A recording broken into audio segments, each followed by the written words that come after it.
Live from the Trustmark studio, the Lieutenant Governor Delbert Hosemann. Good morning, sir. How are you? Well, it's been kind of a long week, Paul. It's only Thursday. It's only Thursday. Put 2 Fridays in there, and we'll talk about that as we go on. Right. I just wanted to mention what else. Before we get to the flag stuff, and we got lots to talk about on that one.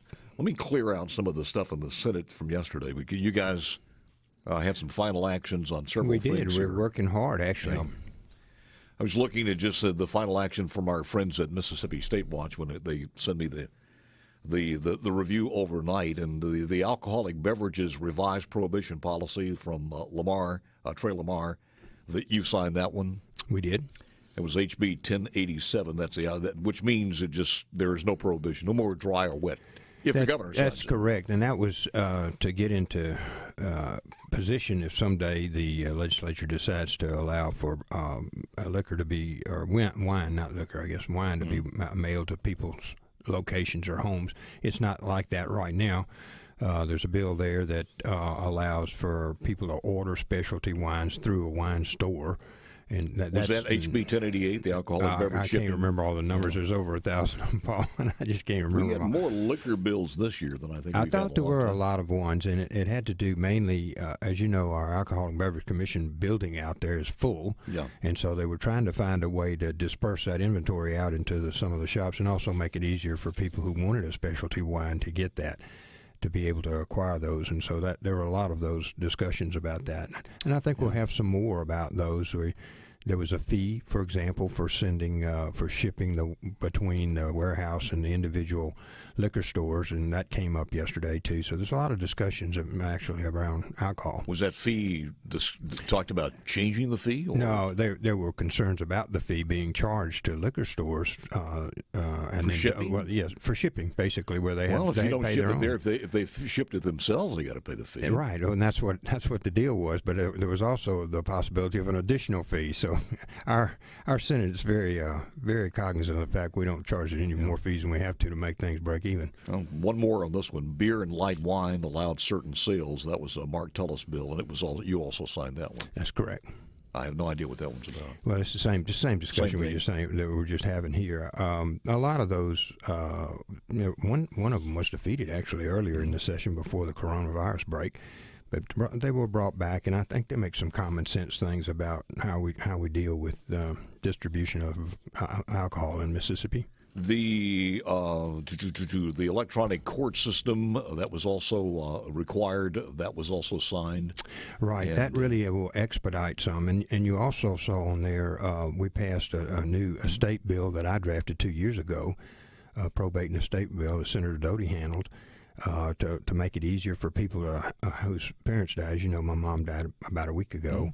And it makes it easier for people to be able to close an estate without having to open and hire a bunch of lawyers and stuff. So there's a lot of real positive things that have been going on. And one more, the Mississippi Marketplace Facilitator Act. Yeah, that's a big deal. It is a very big deal, and our supervisors get a significant amount of money out of that. I think about $30 million to help repair bridges. Yeah, and that's also another step forward. And we had yesterday, Paul, you didn't mention that, but the biggest one, we allocated $100 million for broadband out in rural communities where it's unserved places. I mean, our co-ops have been phenomenal partners in this. Senator Carter, Senator Barr, Senator Delano have led the charge from our side, Scott Bounds on the House side.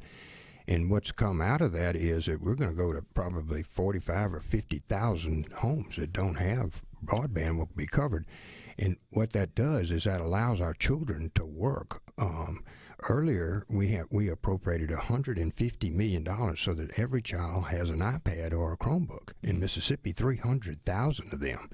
That came out of that CARES Act money, as you remember. The governor and the legislature got in a fight over who could spend that. Where does that go now? I mean, how's that distributed? Well, we just finished yesterday. We're very close. I met with the House yesterday morning. You get in yesterday afternoon on the distribution. About $100 million of it goes to hospitals. About $35 million goes to cities. About $35 million goes to counties.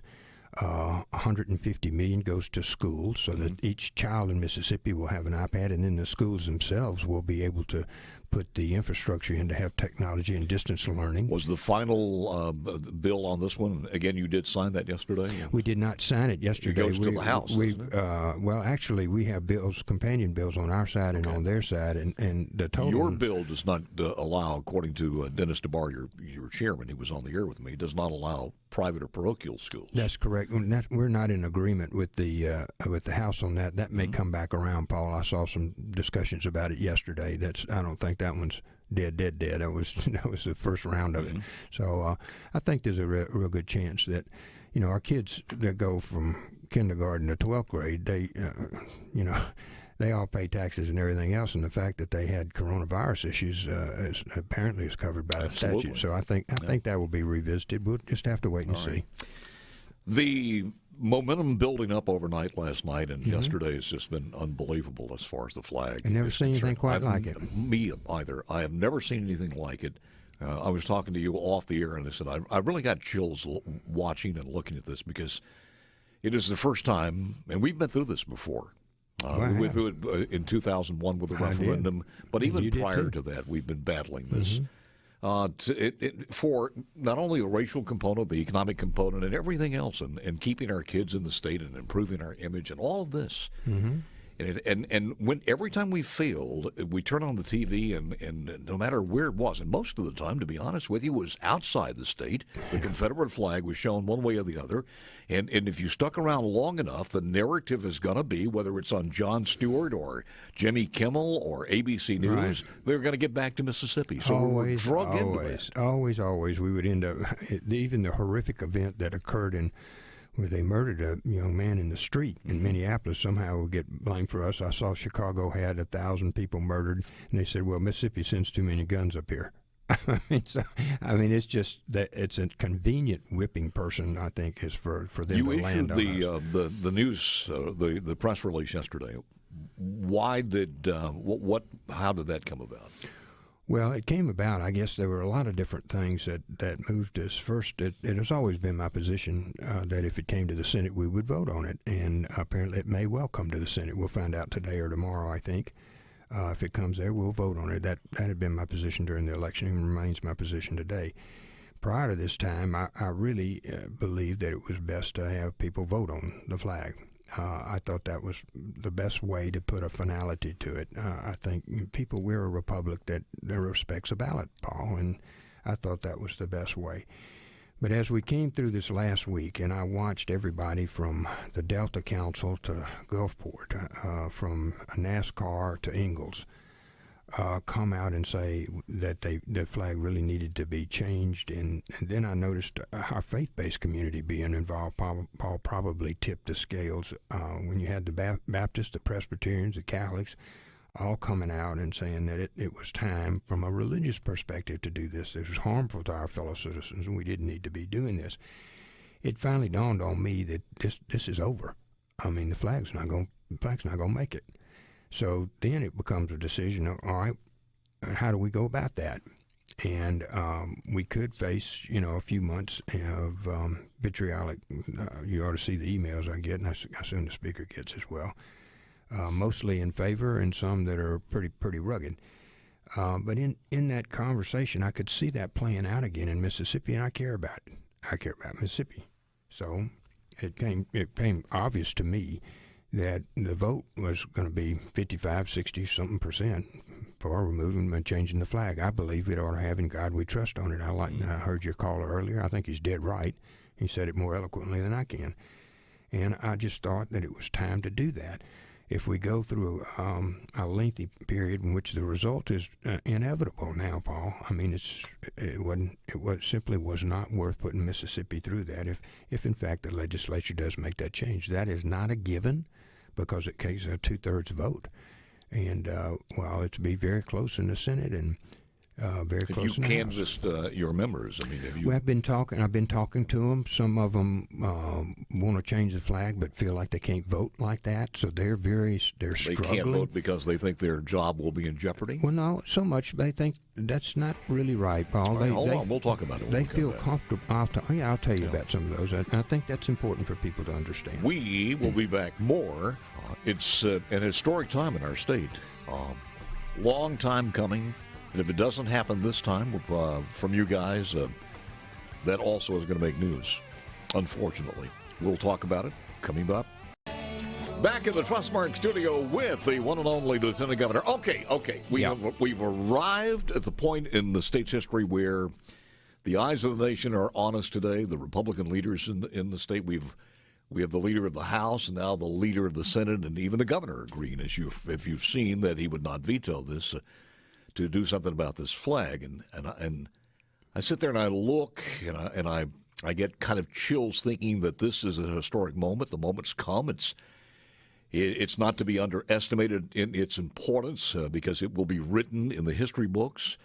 And I want to make sure the tapes are rolling. I want to make sure the cameras are on. Major networks, and we got Fox News, who's on line 3. They want to know this. It's something that's to be captured. I don't want to miss it. Of the legacy of the House, the Senate, of Delbert Hosemann, the archives. This is going to supplant the little old lady on the bench, you know. I don't know about that. Come on. Paul. I don't Not know to be about underestimated that. about her place in political history, but the question is that going to come up today? I don't know. The way this starts is the House of Representatives has to pass a concurrent resolution. That'll be the first 2/3 vote. Then it comes to the Senate, and if it comes to the Senate, as I've told you, we're going to vote. And if we get a 2/3 vote, then that will suspend the rules. You know, we're past all the deadlines for filing anything in the legislature this year, which is another point, Paul. Obviously, next year there won't be a 2/3 requirement, and this is going to pass. So right now it's just whether or not it's now or 6 months from now. So once that occurs, then the legislation will come from the House. I have not seen it or a draft of it. It will come from the House. I believe it ought to have "In God We Trust" and the seal on it, but we'll see what comes. Why did you put it in the Constitution Committee in the bill that was there? When it first came to us, we spoke with some members of the Rules Committee, where I would have typically sent this, and they said it was dead on arrival.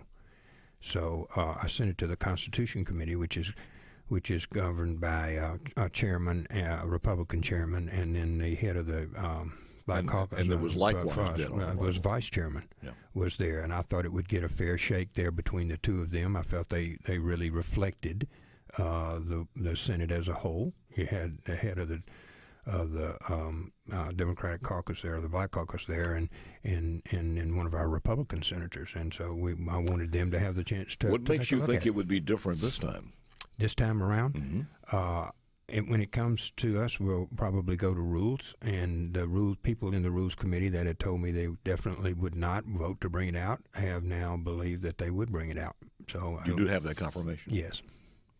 So it'll come out of rules, and where it wasn't going to come before. Have you talked to Philip about this? Have you guys powwowed on this at all? I did not.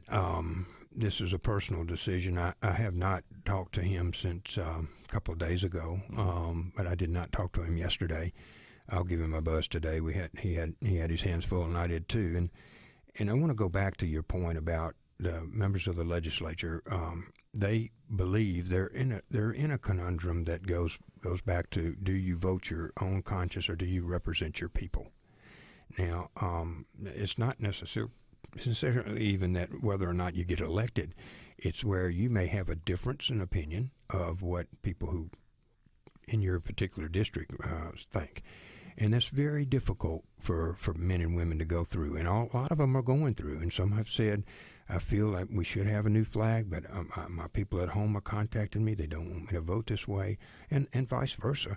So it's very difficult there. I can't tell you what the outcome will be, other than if it doesn't pass in the next couple of days, it's going to pass next year, and that's going to be... That's a long time. 6 months is a long time, so and a long time for Mississippi to dangle on its own exactly petard right. here. So a long time to put us through this for another 6 months. And that's what moved me. That, the legacy here is our children and our grandchildren, and when I came back home late last night, I came walking in, and all my children and grandchildren had to be in the same place. And so they all stood up and gave me a standing ovation and hugged my neck. So that's where we're going. There you go. I'm not going to lose a lot of sleep, and I don't think most members of this audience family, are going to lose a lot of sleep over elected officials having a tough time doing the right thing. And if I ask you, is it the right thing to change the flag? It is. And it is the right thing to do. And it's a tough decision, so they need to do that one way or the other. I mean, if you put the evidence there, it's overwhelmingly that we cannot survive economically or a future with that flag. I know, and that's another thing.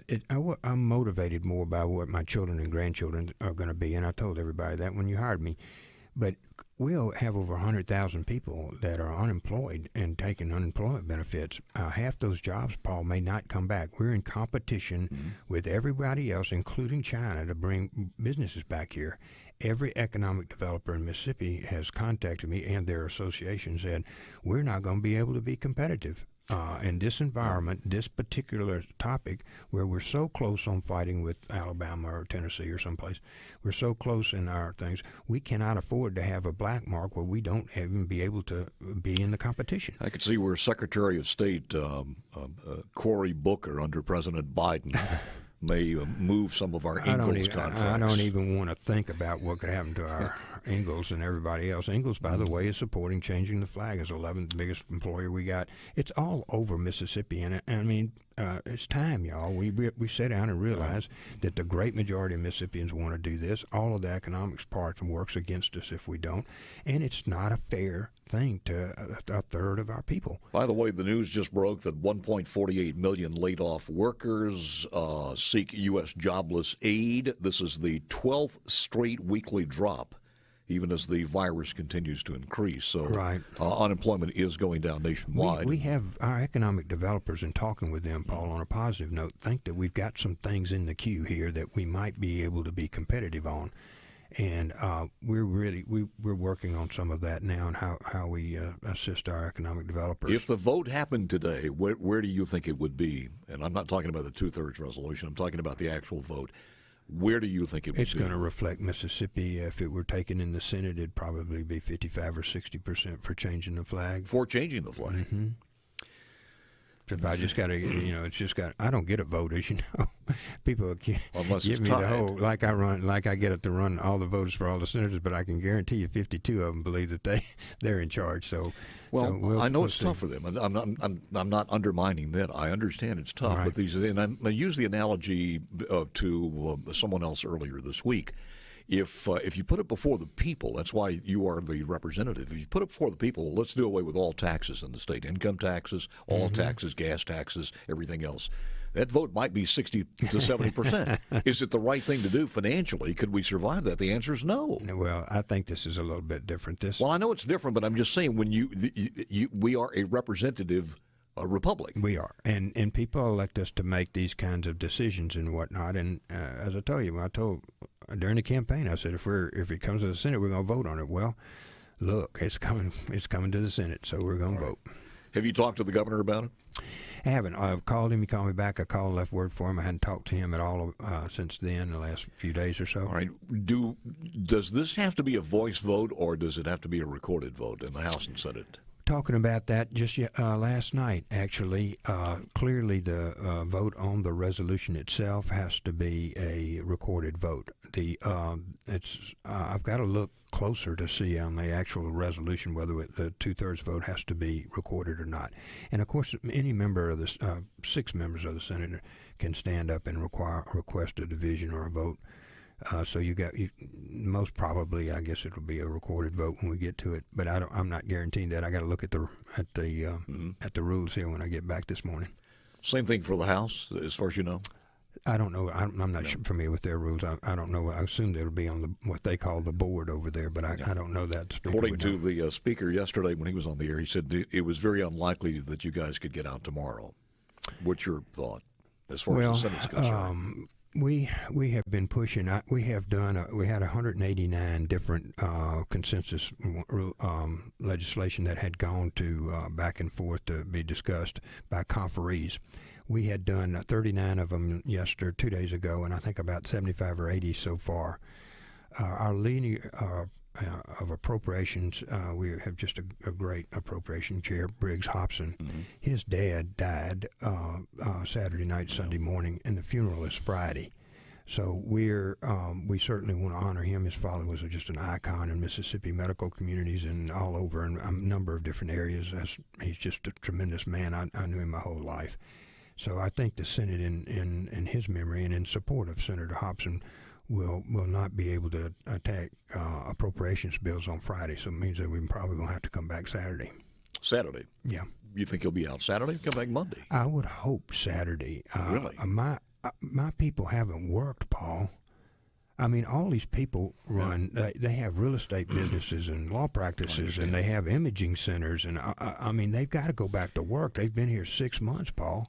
Have you seen what's the numbers? This is June 25th, so we're getting some indication what June looks like. Have you heard anything about June? We're over, I think our total number down as of yesterday was about 140, 50 million short this year, and a projected budget deficit of around 250 million for next year. Mm-hmm. In our early conversations last night, we're looking at about a 5% cut in state agencies, except for probably education, which we, of course, will try to have a minimal amount, but we got to go find $350 or $400 million. It's nothing's been taken so far out of the rainy day fund yet. We have not, and I think that it's appropriate to take some money out of the rainy day fund. Mm-hmm. And Senator Hobson and I have been talking about that, and with the House as to what kind of amounts. And there are other funds that we're looking under the cushions and trying to find every penny we can, so we don't have to cut our state agencies, particularly our education component. Dr. Hobbs is worried about what's going to go on. Can we talk about that in the final segment? I'd be happy to. From the guy with the rules book in his hand this morning, the Speaker Pro Tem, Jason White, has to be a recorded vote in both chambers of the resolution and the bill, according to him. Well, he would know. What page is it on, Speaker Pro Tem? I think that's probably right, Paul. I just hadn't looked it up. I know the second one's going to have to be recorded. Back with the final segment with the Lieutenant Governor. All right, final segment here with the Lieutenant Governor, Delbert Hosemann, and we were talking about a couple of other things. By the way, the coaches from some of the universities are in. They are. They're coming today. John Cohen from Mississippi State University, and then every university president was in my office yesterday supporting this thing. They're in tough competition over distance learning, of course, obviously, but and enrollment for next year. But also for our people coming from out of state, are they going to come to their university now with this kind of discussion? So they were very vocal, and the head of the IHL were all very vocal that they believed that this would harm Mississippi to continue to have the flag as it existed. As you know, I think we ought to have one with the state seal and in God we trust on it. I think that's a good guiding light at times like this. But is everybody in accordance? If we do this, let's get over this hump. Let's get that flag retired, and then have a task force, a focus group, or whatever happens. The rumors from the House is that we would have a commission come up with a flag. Don't you think we could do this before November? Oh, I think you could do it very quickly now. I think people are prepared to do that kind of thing. I wanted a flag, an interim flag. I didn't want us to go flagless. I wanted an interim flag. Well, we're kind of flagless now, to be honest with you, because nobody's flying. Nobody is, and the universities aren't, but that doesn't bother me as much, and the NCAA doesn't bother me at all, really. If you look back on their track record of the NCAA, Paul, they've been against students getting compensation for years. Yeah. All these athletes. Doesn't bother you that they're talking about moving the host games? Well, it bothers me about that, but I don't think they come with clean hands into this discussion at all about Mississippi. I just disregard their part. I mean, that's part of the thing that you consider, but it's not a major thing for me. The major thing, Paul, is what are our children, our youth, and those people, it's about 90% people under 40 are in favor of this.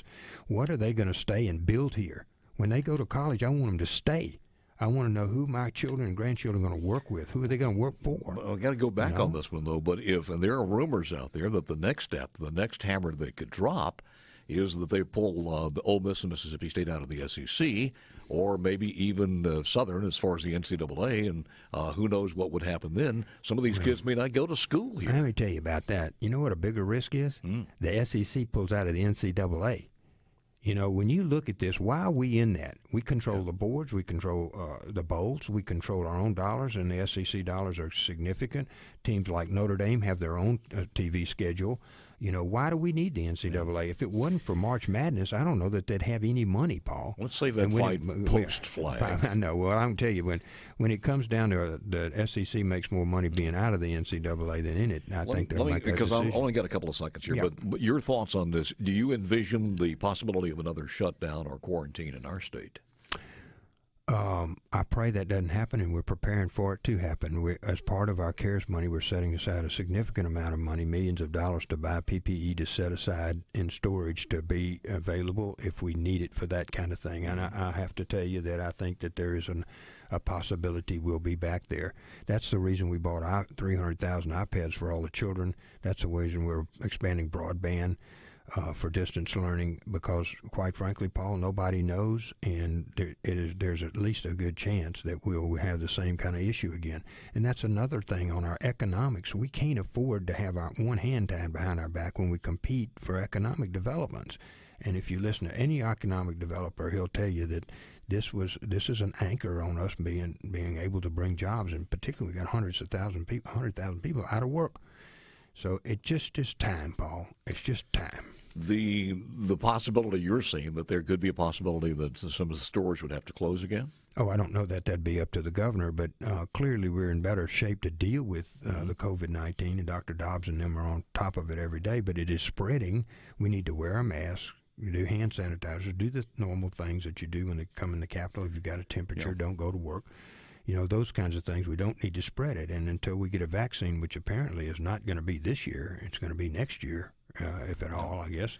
So we've got a period that we have to be very cognizant of how we're treating each other. Wear a mask, man. I got mine right here. 526 new cases yesterday. 22 deaths added to the COVID list. That's from the Health Department yesterday. Very, very challenging. I think we have a challenge on our economics. I think this year, and we're wrestling with that.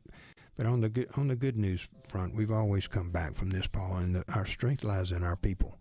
And I will tell you, once we get over this latest discussion that we're having right now, one way or the other, it's inevitable what's going to happen. We're going to retire the flag and have a new one, and then we'll get on with the business of living and preparing for our grandchildren. All eyes on the House and the Senate and on the state of Mississippi. Lieutenant Governor Gilbert Hosemann. Thank you, sir. Appreciate it very much. Thank you, Paul. It's good to see you. Good to see you.